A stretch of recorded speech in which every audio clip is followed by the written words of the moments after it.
ఆయన పేపర్ మీద కలం పెట్టినటువంటి ఆ శుభముహూర్తము చాలా గట్టిది. అందుకనే ఆ కలం బలం ఆయన్ని ఆస్కార్ వేదిక వరకు తీసుకెళ్ళింది.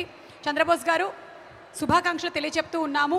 అంటే తెలుగు ఖ్యాతిని, తెలుగు పాటని, తెలుగు పదాలని ప్రపంచమంతా పాడుకునేలాగా చేశారు మీరు. మీకు మా సెల్యూట్. Thank you. అందరికీ నమస్కారం.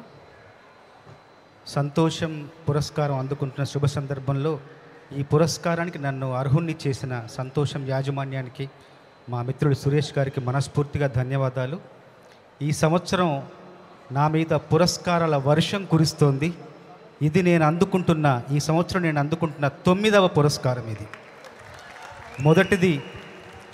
మొదటిది గోల్డెన్ గ్లోబ్, రెండవది క్రిటిక్స్ చాయిస్, మూడవది హాలీవుడ్ క్రిటిక్స్ అసోసియేషన్, 4వది ఆస్కార్, 5వది నేషనల్, 6వది ఐరా, 7వది బాలీవుడ్ ఫేమ్, 8వది సైమా, 9వది సంతోషం.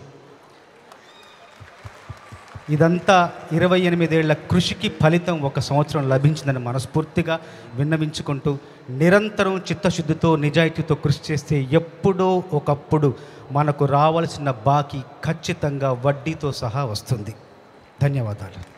ఎస్, నీ కర్మని చేయి, ఫలితాన్ని ఆశించకు అనేటువంటి భగవద్గీత సూక్తితో చంద్రబోస్ గారు అలాగే చిత్తశుద్ధితో పనిచేస్తూ ఉన్నారు కాబట్టి ఈ రోజున ఇంతటి ఖ్యాతి వారికి దక్కింది. Thank you so much Chandrabose గారు. Congratulations. Thank you very much.